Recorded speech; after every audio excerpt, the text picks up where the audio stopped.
Hello friends, मैं Sunil Bakliwal, founder and director Pharmalab academy. आज के इस सेशन में आपका स्वागत करता हूँ।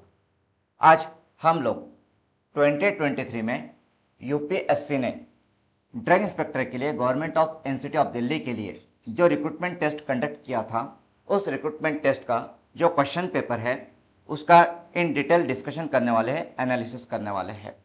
यहाँ पे जो रिक्रूटमेंट टेस्ट हुआ था, उस रिक्रूटमेंट टेस्ट में टोटल 150 एमसीक्यूज वेर देयर। कितने एमसीक्यूज थे? 150 एमसीक्यूज थे, जिसके लिए समय था 120 मिनट्स का। एंड इसमें जो मार्क्स थे, तो इसके टोटल मार्क्स थे 300, मतलब इच क्वेश्चन के लिए, इच करेक्ट क्वेश्चन के लिए 2 marks where there.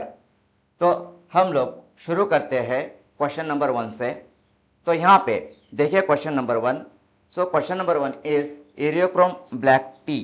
Okay, eriochrome black T is, and options are option A natural indicator, option B metallochrome indicator, option C redox indicator, and option D acid base indicator. So what is the correct answer? What do you think? तो चलिए इसको हम discuss करते हैं, इस question को, इसका analysis करते हैं, इस क्वेश्चन के डेप्थ को पता करने की कोशिश करते हैं। सो यहाँ पे एरियोक्रोम ब्लैक टी के बारे में क्वेश्चन है एंड इसके ऑप्शंस दिए गए हैं। तो ऑप्शंस में अगर हम देखते हैं तो ऑप्शन ए में इंडिकेटर आया है, ऑप्शन बी में भी इंडिकेटर है, ऑप्शन सी में इंडिकेटर एंड ऑप्शन डी में भी इंडिकेटर है। इसका मतलब ये क्लियर है कि एरियोक्रोम ब्लैक टी ये एक इंडिकेटर है। What is it? It is an indicator. And ये जो इंडिकेटर्स होते हैं ये हम लोग कहाँ पे इस्तेमाल करते हैं? तो जहाँ तक हमें याद आता है तो हम लोग इंडिकेटर्स को टाइट्रेशंस में यूज करते हैं, टाइट्रेशंस, राइट। एंड टाइट्रेशंस में इंडिकेटर्स का क्या रोल होता है? तो टाइट्रेशंस में जो इंडिकेटर्स होते हैं वो एंड पॉइंट इंडिकेट करते हैं। Indicators indicates and point in titrations, right. तो जो इंडिकेटर्स होते हैं जो वो फ्री फॉर्म में होते हैं तो उनका कलर डिफरेंट होता है, एंड जो वो किसी के साथ में कॉम्प्लेक्स फॉर्म करते हैं या किसी के साथ में रिएक्ट होते हैं या डिफरेंट पीएच पे यदि पीएच चेंज हो जाती है तो कलर चेंज करते हैं। तो जब भी सॉल्यूशन का कलर टाइट्रेशन में जो आपका सॉल्यूशन है उसका कलर चेंज होता है तो दैट मीन्स एंड पॉइंट आ चुका है, you have to stop the titration, right. So now अब ये जो एरियोक्रोम ब्लैक टी है ये कौन से टाइट्रेशन में एज इंडिकेटर यूज होता है? So now what are the different types of titration, ये हमें पता होना चाहिए। तो डिफरेंट टाइप्स ऑफ टाइट्रेशन में जैसे हमें पता है कि acid base titration is there. पहला titration acid base, also known as neutralization titration. Then non aqueous acid base titration is there, non aqueous.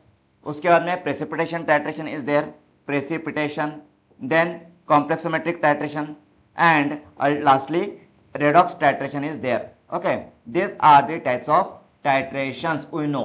हमें ये जो टाइप्स है टाइट्रेशन के ये हमें पता है। Okay, acid base titration, non aqueous titrations, precipitation titration, complexometric titration and redox titration. Okay, now अभी जो डिफरेंट टाइप्स ऑफ टाइट्रेशंस है इनमें से कौन से टाइट्रेशन में एरियोक्रोम ब्लैक टी यूज होता है? ओके, तो चलिए हम ऑप्शंस देख लेते हैं। तो ऑप्शंस में first one is option A natural indicator. अब ये जो एरियोक्रोम ब्लैक टी है, is it a natural indicator? ये नेचुरल इंडिकेटर है क्या? So no, it is not natural indicator, क्योंकि जो एरियोक्रोम ब्लैक टी है actually it is a synthetic azo dye. Okay, it is a synthetic, ये synthetic है और it is chemically it is azo dye, ये एजोडाई है। तो दैट्स वाई यहाँ पे जो फर्स्ट ऑप्शन है आपका वो गलत हो जाता है। ओके, पहला option it is a natural indicator ये गलत है। Okay, this is wrong. उसके बाद में जो सेकंड ऑप्शन यहाँ पे दिया गया है that is a metallochrome indicator. Now अब ये जो मेटालोक्रोम इंडिकेटर्स होते हैं ये क्या होते हैं? What are the metallochrome indicators?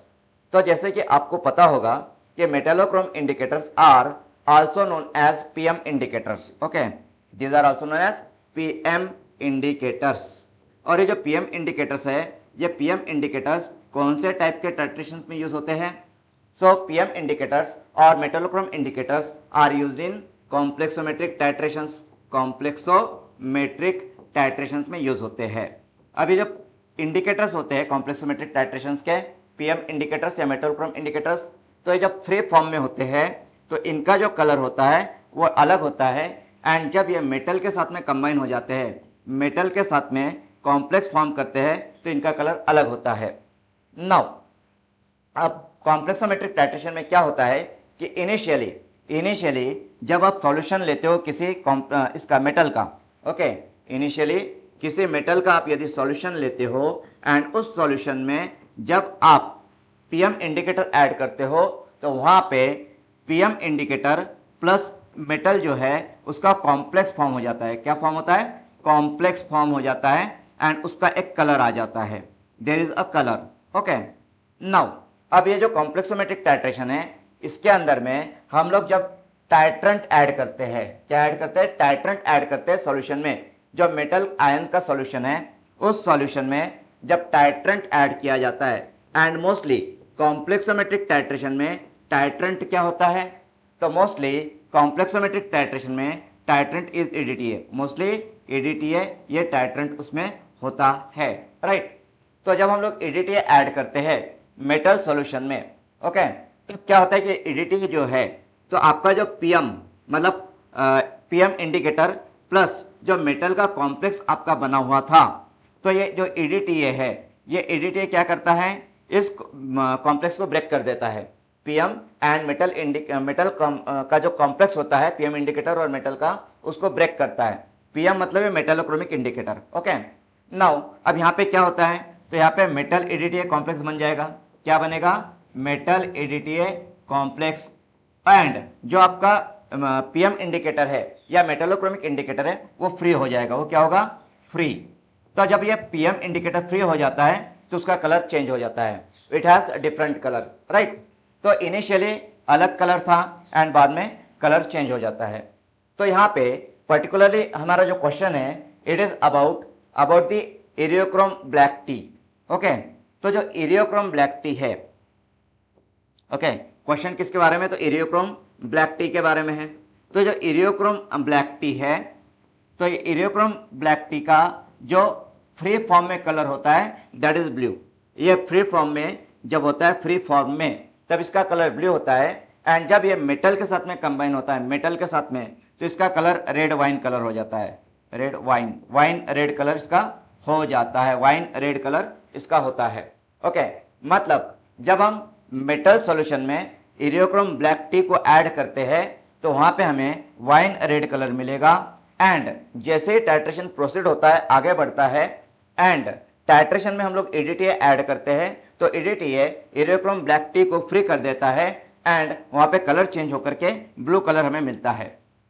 तो इरियोक्रोम ब्लैक टी जो है, ये मेटलोक्रोमिक इंडिकेटर है, पीएम इंडिकेटर है, मतलब ये कॉम्प्लेक्सोमेट्रिक टाइट्रेशन में यूज होता है। ये जो इरियोक्रोम ब्लैक टी है, इसका सेकंड नेम है mordant black 11। It is also known as mordant black 11।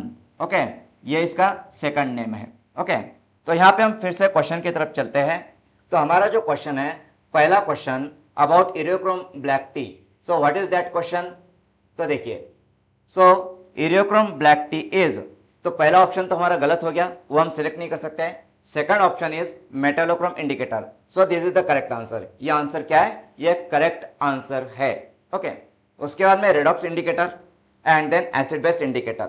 अब एसिड बेस इंडिकेटर जो होते हैं वो तो pH डिपेंडेंट होते हैं, pH डिपेंडेंट, राइट। जैसे फिनोप्थैलिन है, phenolphthalein is an acid base indicator. And redox titration, तो रेडॉक्स में पोटेंशियल बेस होता है, ऑक्सीडेशन के ऊपर रिडक्शन का जो पोटेंशियल होता है उस पर ये डिपेंड करता है। तो इस तरह से ये जो पहला क्वेश्चन है, इसका हमने डिस्कशन किया है, इसका एनालिसिस किया है। इस क्वेश्चन के बारे में आपको कितने डेप्थ में जानकारी होनी चाहिए, यह अभी हम लोगों ने समझ के लिया है। तो चलिए इस क्वेश्चन का जो एक्सप्लेनेशन है, वो एक्सप्लेनेशन हम लोग अभी रीड कर लेते हैं। ओके, यहाँ पे मैंने हर एक क्वेश्चन, जो भी क्वेश्चन यहाँ पे 150 क्वेश्चन है, 150 MCQs है, तो सभी MCQs का जो एक्सप्लेनेशन है ईच एंड एवरी ऑप्शंस को लेकर के, वो एक्सप्लेनेशन मैंने यहाँ पे दिया है। ओके, तो यहाँ पे पर डे हम लोग 5 to 10 MCQs कवर करेंगे। जैसा हमें समय मिलता है उस समय के हिसाब से हम लोग डेली 5 to 10 MCQs जो है वो कवर करते रहेंगे। ओके, तो एक्सप्लेनेशन में देखिए, eriochrome black T also known as modern black 11 is a synthetic azodie primarily used as an indicator in complexometric titrations. Metallochrome indicators work by binding to metal ions to form a distinctly distinctively colored complex. Then when they are free, unbound, they have one color. When they are bound to a metal ion, they change to a noticeably different color. In its free state at pH 10, Ureochrome black tea is blue. When bound to metal ions like magnesium or calcium, it forms a wine red complex.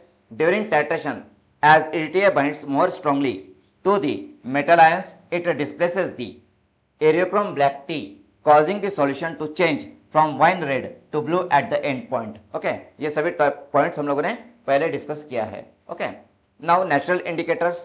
So natural indicators में these are, option A था natural indicator. So about natural indicators, so these are naturally occurring substances like litmus, turmeric or red cabbage extract that change color based on pH.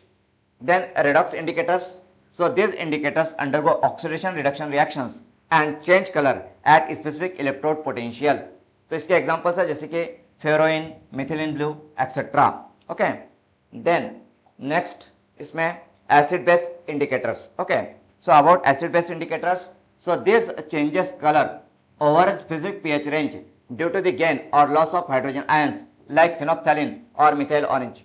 They are used in acid base titrations. Okay, so recruitment test 2023 में जो first question था, उस first question को हम लोगों ने यहाँ पे डिस्कस किया है, उसका एनालिसिस किया है. ओके, नाउ अब हम लोग सेकंड क्वेश्चन की तरफ चलते हैं. And second question is about question number 2. So which one of the following is an example of aminoglycoside antibiotic? Options are option A streptomycin, option B clavulanic acid, option C cefaclor, option D azithromycin. So this is one of the easiest question. ये one of the easiest question है इस paper का. Okay, यहाँ पे यदि आपको antibiotic का classification पता है तो आप आसानी से इस क्वेश्चन का आंसर दे सकते हो. सो यहाँ पे जो करेक्ट आंसर है that is streptomycin. So streptomycin is an aminoglycoside antibiotic. Okay, तो चलिए इसका जो नोट है, इसका जो एक्सप्लेनेशन है, वो एक्सप्लेनेशन हम लोग रीड कर लेते हैं.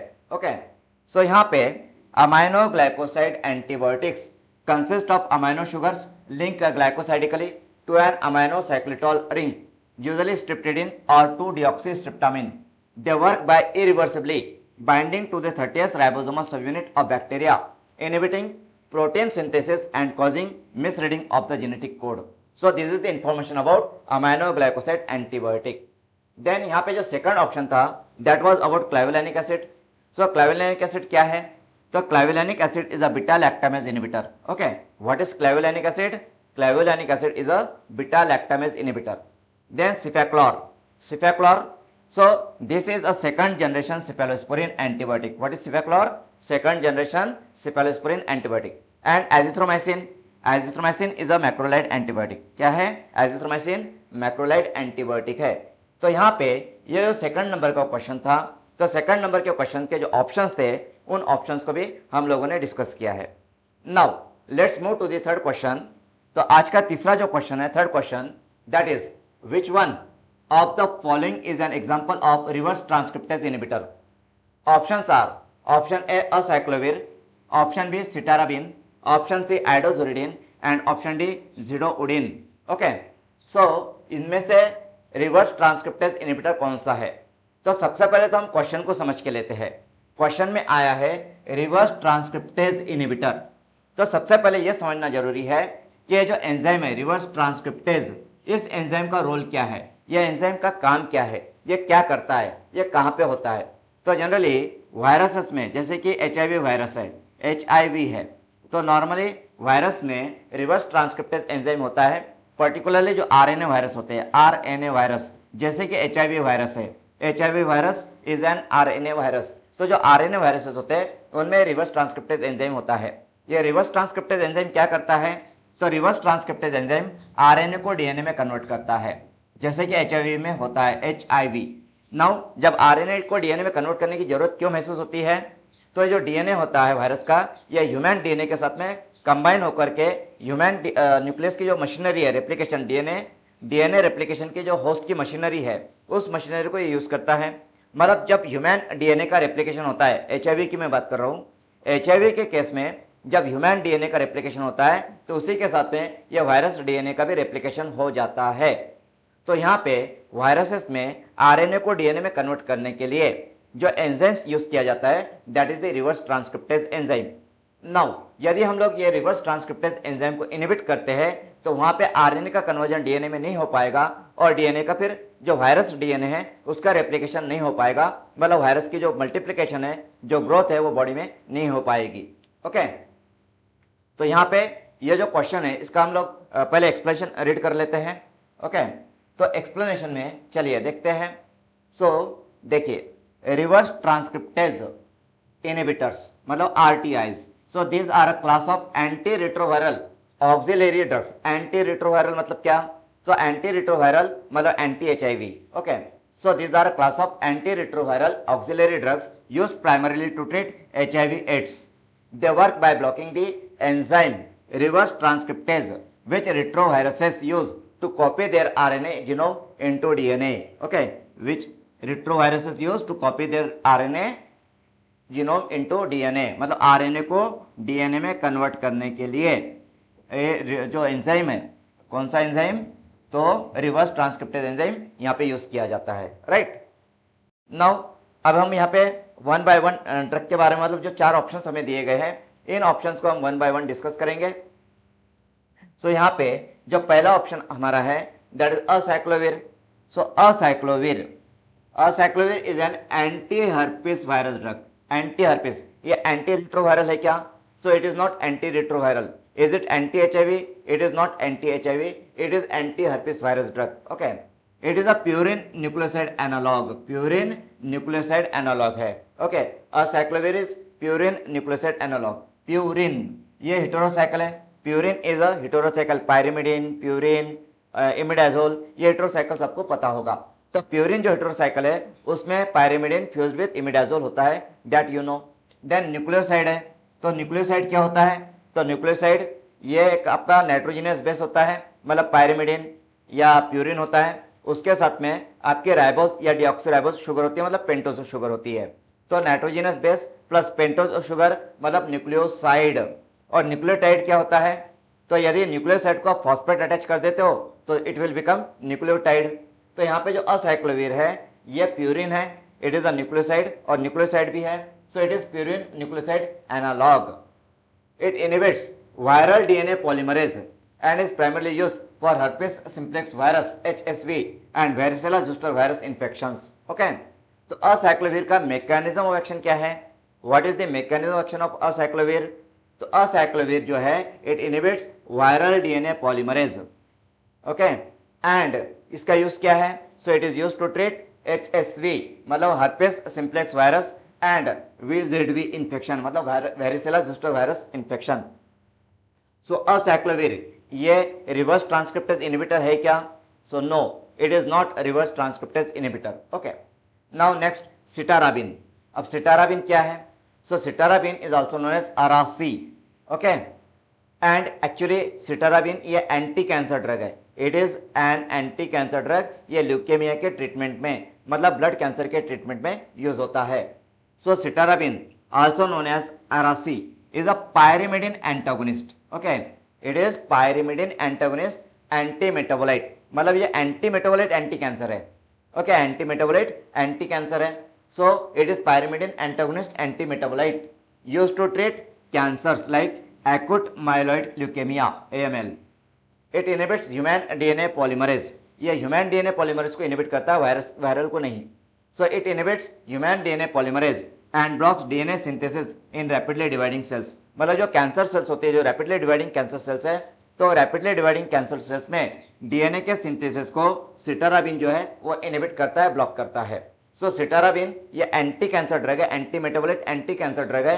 It is not reverse transcriptase inhibitor. Okay, then next जो यहाँ पे ड्रग आया है दैट इज आइडोजुरिडिन। सो ये जो आइडोजुरिडिन है ये क्या है?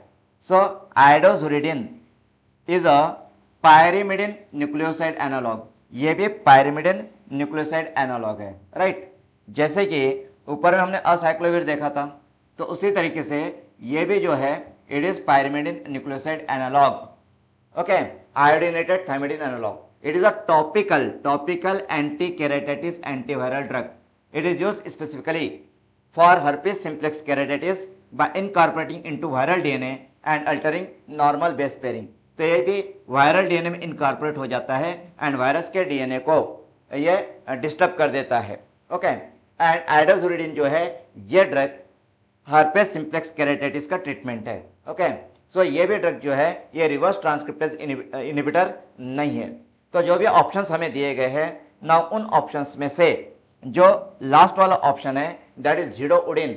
सो zidovudine is the reverse transcriptase inhibitor. Right, zidovudine जो है वो है reverse transcriptase inhibitor and this is the correct answer. Okay, and zidovudine ये एंटी एचआईवी ड्रग है, एंटी रिट्रोवायरस ड्रग है, एआरटी ट्रीटमेंट में यूज होता है. ART that is anti retroviral therapy. Okay, so this is about the question number 3. तो यहाँ पे हमने क्वेश्चन नंबर 3 को डिस्कस किया है. Okay, now next question number 4. अब जो क्वेश्चन नंबर 4 है that is reactive intermediate in SN1 reaction is. तो अभी आपने ऑब्जर्व किया होगा कि यहाँ पे जो हमारे क्वेश्चंस है, जैसा जो फर्स्ट क्वेश्चन था वो किससे रिलेटेड था. तो first question Eriochrome black T था. इरियोक्रोम ब्लैक टी ये रिलेटेड टू फार्मास्यूटिकल एनालिसिस था. सेकंड क्वेश्चन स्ट्रेप्टोमाइसिन का था जो कि फार्मेकोलॉजी रिलेटेड है, या आप मेडिसिनल केमिस्ट्री भी बोल सकते हो. एंड थर्ड क्वेश्चन जो था वो जिडोउडिन रिलेटेड, उसके मैकेनिज्म ऑफ एक्शन से रिलेटेड था. तो दैट वाज अबाउट फार्मेकोलॉजी. मतलब यहाँ पे जो क्वेश्चंस हमें आ रहे हैं, तो पहला क्वेश्चन फार्मास्यूटिकल एनालिसिस से, दूसरा क्वेश्चन मेडिसिनल केमिस्ट्री और फार्मेकोलॉजी, तीसरा क्वेश्चन फार्मेकोलॉजी. नाउ ये जो फोर्थ क्वेश्चन है ये ऑर्गेनिक केमिस्ट्री से है. ऑर्गेनिक केमिस्ट्री SN1 रिएक्शन, जो कि अभी आपने आपका सेमेस्टर 2 में आपने फार्मास्यूटिकल ऑर्गेनिक केमिस्ट्री पढ़ा होगा, उसमें अल्काइल हैलाइड्स आपने पढ़ा होगा. अल्काइल हैलाइड्स में आपने SN1 SN2 रिएक्शंस को पढ़ा होगा. Okay, SN1 reaction that is first order reaction है, यूनिमोलिकुलर रिएक्शन है, unimolecular reaction, unimolecular substitution reaction SN1. And SN2 क्या है, तो बायोमोलिकुलर न्यूक्लियोफिलिक सब्स्टिट्यूशन रिएक्शन है. तो यहाँ पे नाउ ये जो क्वेश्चन आया है ये ऑर्गेनिक केमिस्ट्री से ये क्वेश्चन है. Okay, this question is from organic chemistry. Okay, this is organic chemistry question. So reactive intermediate in SN1 reaction is. तो यहाँ पे आपको SN1 रिएक्शन का जो मैकेनिज्म है वो आपको पता होना चाहिए. SN1 रिएक्शन ये 2 स्टेप रिएक्शन है. 2 स्टेप, पहले जो रिएक्शन होती है SN1 की वो स्लो होती है, रेट डिटरमिनिंग स्टेप है. एंड पहले स्टेप में क्या होता है SN1 रिएक्शन में, तो पहले स्टेप में जो लिविंग ग्रुप है वो लिविंग ग्रुप छोड़ के चला जाता है. तो वहां पे पॉजिटिव चार्ज डेवलप होता है, मतलब कार्बोकैटायन डेवलप होता है, कार्बोकैटायन. और उसके बाद में जो बेस होता है नेक्स्ट स्टेप में, सेकंड स्टेप में जो बेस होता है वो जो कार्बोकैटायन है जो प्लेनर होता है उस पर अटैक करता है और वो अटैच हो जाता है कार्बोकैटायन से. राइट, तो यहाँ पे SN1 रिएक्शन का जो मैकेनिज्म है वो मैकेनिज्म आपको पता होना चाहिए. So reactive intermediate in SN1 reaction is. तो आपके ऑप्शन है option A carbene, option B carbanion, option C free radical, option D carbocation. Okay, तो जैसे कि हम लोगों ने अभी भी डिस्कस किया है कि SN1 रिएक्शन 2 स्टेप रिएक्शन होती है, जिसमें पहले स्टेप में लिविंग ग्रुप जाता है, छोड़ के चला जाता है, तो वहां पे कार्बोकैटायन फॉर्म होता है. तो यहाँ पे हमारा जो करेक्ट आंसर होगा that is the carbocation. Right, तो चलिए इसका जो एक्सप्लेनेशन है ये एक्सप्लेनेशन हम लोग अभी रीड कर लेते हैं. Okay, let's read the explanation. So explanation में आप देख सकते हो कि इन SN1 mechanism that is substitution nucleophilic unimolecular, this reaction proceeds via 2 step mechanism. So step 1 that is slow step और रेट डिटरमिनिंग स्टेप RDS इसको बोला जाएगा. So the leaving group departs from the substrate taking the bonding electron pair with it. This heterocyclic cleavage generates a positively charged carbon species, a carbocation intermediate. Okay, then step 2. So यहाँ पे जो step 2 है उसमें क्या है, तो step 2 is a fast step. Okay, ये fast step होती है. So इसमें the nucleophile attacks the planar carbocation intermediate to form the final substituted product. Okay, तो यहाँ पे जैसे आप देख पा रहे हो this is the tertiary butyl bromide. क्या है ये, this is tertiary butyl bromide. Now पहले स्टेप में क्या होगा, तो टर्शरी ब्यूटाइल ब्रोमाइड में ये ब्रोमो ग्रुप जो है this is leaving group, this is the leaving group. तो ये लिविंग ग्रुप यहाँ से निकल जाएगा एंड यहाँ पे पॉजिटिव चार्ज आ जाएगा, मतलब कार्बोकैटायन यहाँ पे फॉर्म हो जाएगा। नाउ सेकंड स्टेप में क्या होगा, ये जो न्यूक्लियोफाइल है OH बेस, वो न्यूक्लियोफाइल ये कार्बोकैटायन से अटैच हो जाएगा एंड हमारा जो प्रोडक्ट है टर्ब्यूटाइल अल्कोहल वो यहाँ पे फॉर्म होगा। तो यहाँ पे ये जो क्वेश्चन हम लोगों ने देखा है, तो इस क्वेश्चन का correct answer is carbocation. Okay, now what is carbene या कार्बन आयन या फ्री रेडिकल्स क्या होते हैं, तो वो भी हम लोग अभी डिस्कस कर लेंगे। सभी ऑप्शंस को हम लोगों को डिस्कस करना है। हमें ये पता होना चाहिए कि हम जो आंसर दे रहे हैं वो कितना करेक्ट है। हमें जो भी आंसर देना है बिल्कुल कॉन्फिडेंटली देना है, पूरे विश्वास के साथ में देना है। निगेटिव मार्किंग के कोई चांस वहाँ पे होने नहीं चाहिए, राइट। सो यहाँ पे अगर आप निगेटिव मार्किंग को आप अवॉइड करना चाहते हो तो चारों भी ऑप्शंस आपको पता होने चाहिए। वो ऑप्शंस किससे रिलेटेड है इसका नॉलेज आपके पास में होना चाहिए। तो यहाँ पे जो ऑप्शंस दिए गए हैं, तो उन ऑप्शंस में एक कार्बिन ऑप्शन है, कार्बिन, राइट। सो कार्बिन्स क्या होते हैं, so carbenes are neutral species. ये चार्ज होते हैं क्या, no, these are the neutral species containing a carbon atom with 6 valence electrons. तो यहाँ पे जो वैलेंस लास्ट जो शेल होती है, तो वहां पे 6 इलेक्ट्रॉन होते हैं, मतलब यहाँ पे 2 अनशेयर्ड इलेक्ट्रॉन्स होते हैं, 2 unshared electrons. Okay, they act as intermediates in reactions like the Reimer Tiemann reaction और carbon additions to alkenes. Okay, so this is about carbene. Then carbanion, मतलब कार्बन पे negative charge on carbon, that is carbanion. So carbanion is a trivalent carbon species bearing a negative charge and a lone pair of electrons. They serve as intermediate in base catalysis reactions such as the aldol condensation or even CB elimination reactions. Okay. Then free radicals. Free radicals क्या होते हैं? So free radicals are neutral species containing an unpaired electron generated by homolytic bond cleavage. They are intermediates in radical substitution reactions like the halogenation of alkanes or radical polymerization. Okay, so this is about free radical. So यहाँ पे आप देख सकते हो कि जो कार्बिन्स होते हैं, ये कार्बिन्स भी न्यूट्रल स्पेसीज हैं, carbenes are neutral species. And जो फ्री रेडिकल्स होते हैं, तो free radicals are also neutral species. Okay, and जो कार्बन आयंस होते हैं वो निगेटिवली चार्ज होते हैं, negatively charge carbon ions are negatively charge होते हैं। ओके, एंड कार्बिन्स कुछ तरह के रिएक्शंस में इन्वॉल्व होते हैं, तो कार्बिन्स ये रीमर-टाइमन रिएक्शन और कार्बन एडिशंस टू अल्किन्स, इन रिएक्शंस में इन्वॉल्व है। कार्बन आयन कहाँ पे इन्वॉल्व है, तो कार्बन आयंस aldol कंडेंसेशन और इवन सीबी एलिमिनेशन रिएक्शंस में इन्वॉल्व रहते हैं। एंड फ्री रेडिकल्स कहाँ पे इन्वॉल्व रहते हैं, तो जनरली हैलोजिनेशन ऑफ अल्किन्स और रेडिकल पॉलीमरेशन रिएक्शंस में ये इन्वॉल्व है। तो इस तरीके से जो अलग अलग ऑप्शन आपको दिए जाते हैं, 4 ऑप्शन है, तो सभी ऑप्शंस को डिटेल्स आपको पता होना चाहिए। Okay, now next question number 5। Question number 5 अभी ये फिजिकल फार्मेसी से रिलेटेड क्वेश्चन है, फिजिकल फार्मास्यूटिक्स। ओके, तो फिजिकल फार्मास्यूटिक्स का question, so parameter that indicates polarity of a solvent is, options are option A dissociation constant, option B dielectric constant, option C boiling point and option D freezing point. Okay, तो यहाँ पे parameter that indicates polarity of a solvent, मतलब यहाँ पे आपके ये जो 4 options दिए गए, इनमें से कौन सा ऑप्शन है जो कि सॉल्वेंट की पोलैरिटी को इंडिकेट करता है। ओके, तो यहाँ पे आपका आंसर होगा डाइलेक्ट्रिक कांस्टेंट। ये जो डाइलेक्ट्रिक कांस्टेंट होता है, तो डाइलेक्ट्रिक कांस्टेंट ये सॉल्वेंट की पोलैरिटी को इंडिकेट करता है। Now what is dielectric constant? Dielectric constant ये एबिलिटी होती है किसी भी सॉल्वेंट की। डाइलेक्ट्रिक कांस्टेंट ये सॉल्वेंट की कैपेसिटी होती है, सॉल्वेंट की एबिलिटी होती है कि जो अपोजिट चार्जेस है उनको कितना सेपरेट कर पाता है, कितना दूर रख पाता है। ओके, अगर सॉल्वेंट जो है वो पॉजिटिव नेगेटिव चार्जेस को, जैसे सोडियम क्लोराइड है, ओके, तो सोडियम क्लोराइड में ये पॉजिटिव चार्ज है सोडियम पे एंड क्लोराइड है निगेटिव चार्ज। ओके, क्लोराइड पे निगेटिव चार्ज है। तो जो सॉल्वेंट होगा जैसे वाटर है, तो वाटर की जो कैपेसिटी होती है, वाटर की जो एबिलिटी है सोडियम को और क्लोराइड को सेपरेट रखने की, सेपरेट कर देने की, एक दूसरे से अलग करने की, उस कैपेसिटी को बोला जाता है dielectric constant.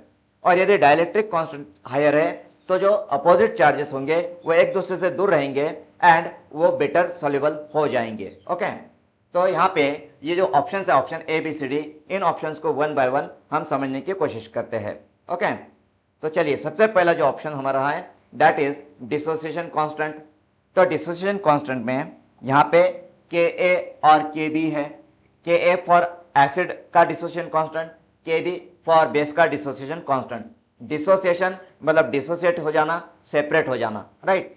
So this parameter measures the strength of N acid और a base in a solution. मतलब कोई भी एसिड या बेस कितना स्ट्रांग है, ओके, किसी सॉल्यूशन में, इसका पता हमें डिसोसिएशन कांस्टेंट से लगता है। सो डिसोसिएशन कांस्टेंट Ka और Kb, this parameter measures the strength of an acid or a base in a solution by quantifying its tendency to ionize or dissociate into ions. Okay, for example, जैसे आपका HCl है, तो HCl जो है वो यहाँ पे H प्लस Cl माइनस में डिसोसिएट होता है, right. So dissociation constant, what is it?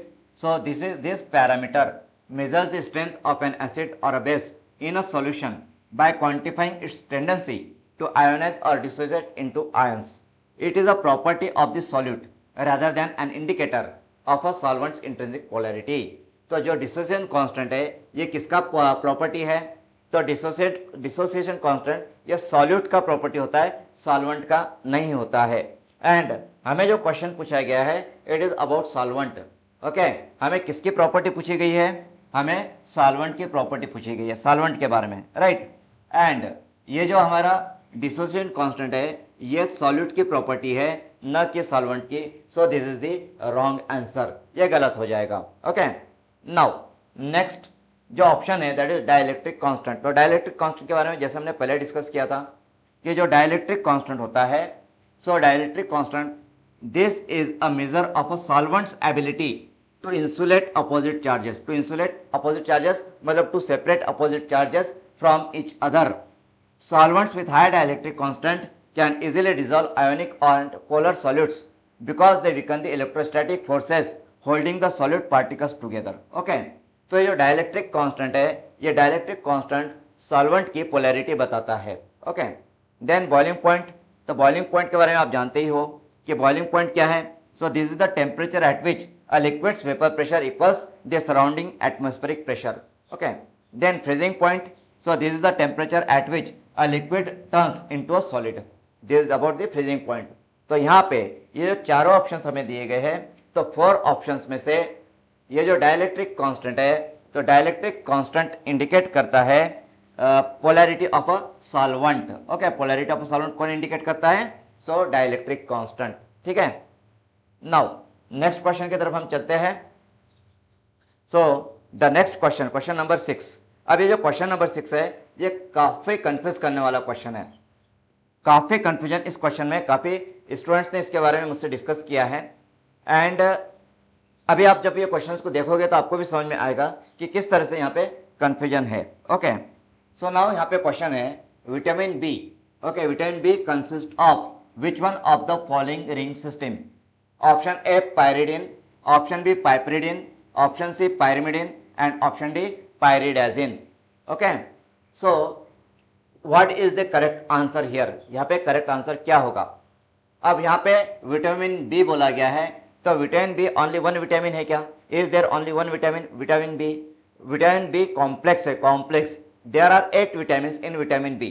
B complex में 8 विटामिन है, vitamin B1, B2, B3, B6, right. Then cyanocobalamin, biotin, इस तरह से मतलब टोटल 8 विटामिन वहां पे आते हैं।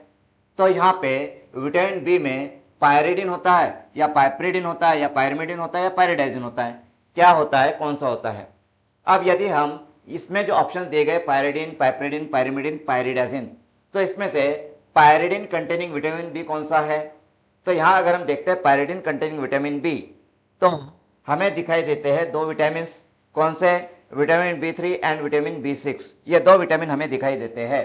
विटामिन B3 जो है that is niacin.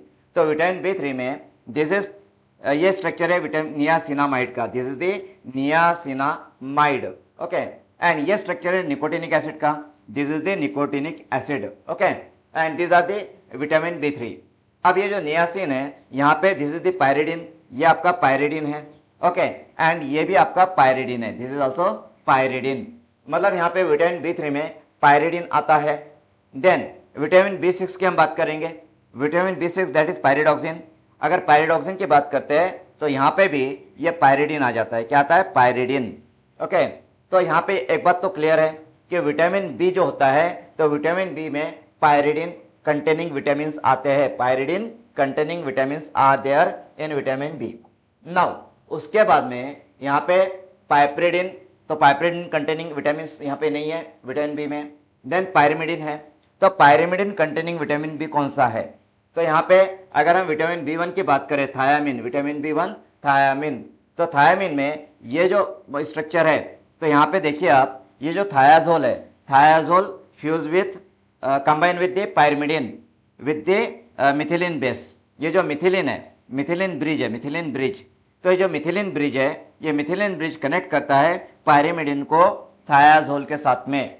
This is pyrimidine, ये पायरिमिडिन रिंग है, एंड ये क्या है? ये थायाजोल रिंग है, ये थायाजोल, राइट। एंड पायरिमिडिन रिंग को थायाजोल रिंग के साथ में कौन ब्रिज करता है, कौन कनेक्ट करता है?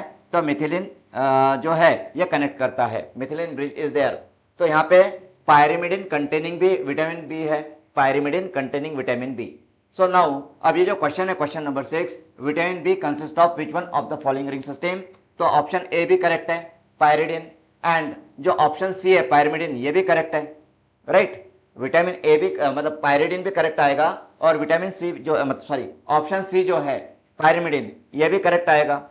तो इसमें करेक्ट आंसर क्या है? आप इस क्वेश्चन को चैलेंज करोगे क्या? अगर करेक्ट आंसर मैं कहता हूं पायरिडिन ये करेक्ट है, तो आप क्या पायरिमिडिन को बोलोगे? और अगर मैंने बोला पायरिडिन, तो आप क्या पायरिडिन बोलोगे? तो यहाँ पे इसको चैलेंज किया जाएगा क्या? Is it challengeable? तो ये क्वेश्चन काफी कंफ्यूज करने वाला क्वेश्चन है। It is a very confusing question, बहुत कंफ्यूजन है यहाँ पे। ओके, तो यहाँ पे जो इसका करेक्ट आंसर है इस क्वेश्चन का, वो है ऑप्शन है पायरिडिन। पायरिडिन इसका करेक्ट आंसर है। अब क्यों पायरिडिन करेक्ट आंसर कैसे क्या हो गया इसका? Why, how? तो यहाँ पे अगर क्वेश्चन क्या पूछा है, vitamin B consist of which one of the following ring system, which one of the following ring system. Okay, अब अगर हम पायरिडिन की बात करें, मतलब ऑप्शन ए की बात करें, तो यहाँ पे नियासिन जो है, नियासिन एंड आपका पायरिडॉक्सिन, नियासिन एंड पायरिडॉक्सिन में only one ring system is there, and that is pyridine. Pyridine को छोड़ करके कोई और दूसरी रिंग सिस्टम है क्या नियासिन में? नियासिन में ओनली वन रिंग सिस्टम है, दैट इज पायरिडिन। देन पायरिडॉक्सिन जो है उसमें भी ओनली वन रिंग सिस्टम है, दैट इज द पायरिडिन। बट अगर हम यहाँ पे अगर थायामिन की बात करें, थायामिन, तो थायामिन के अंदर में ओनली वन सिस्टम है क्या? ओके, थायामिन में ओनली वन रिंग है क्या? तो थायामिन में पायरिमिडिन है, और पायरिमिडिन के साथ में थायाजोल भी है, पायरिमिडिन के साथ में थायाजोल भी है, ओनली पायरिमिडिन नहीं है। It contains pyrimidine and थायाजोल both. And आप यहाँ पे जो क्वेश्चन है, ये क्वेश्चन आपको ठीक से समझना होगा, vitamin B consist of which one of the following ring system. Okay, अगर हम पायरिमिडिन की बात करें, तो पायरिमिडिन किस में होता है? थायामिन में होता है, B1 में होता है। बट B1 में ओनली पायरिमिडिन होता है क्या? B1 में पायरिमिडिन के साथ में थायाजोल भी होता है, आप देख सकते हो यहाँ पे थायाजोल भी है, ओनली पायरिमिडिन नहीं है।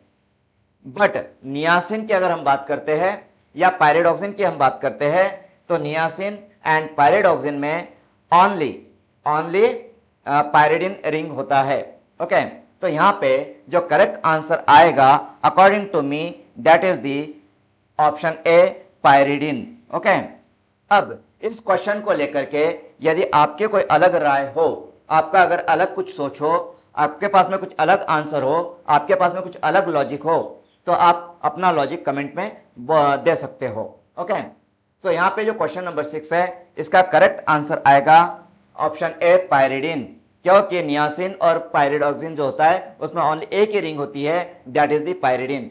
और थायामिन जो होता है B1, उसके अंदर पायरिमिडिन के साथ में थायाजोल भी होता है। तो इस तरीके से इस क्वेश्चन को काफी कंफ्यूजिंग बनाया गया है। इस क्वेश्चन का आंसर देने के लिए आपको काफी सोचना पड़ेगा। ओके, सो यहाँ पे ये हमारा 6 नंबर का क्वेश्चन था आज का। ओके, नाउ इसके बाद में 7 नंबर क्वेश्चन नंबर 7। ओके, तो एक्चुअली क्वेश्चन नंबर 7 को हम लोग कल डिस्कस करने वाले हैं। कल भी हम लोग कल का जो हमारा सेशन रहेगा उसमें हम लोग इसको क्वेश्चन नंबर 7 के आगे हम लोग डिस्कस करेंगे। अभी मैं आपको एक जानकारी देना चाहता हूं।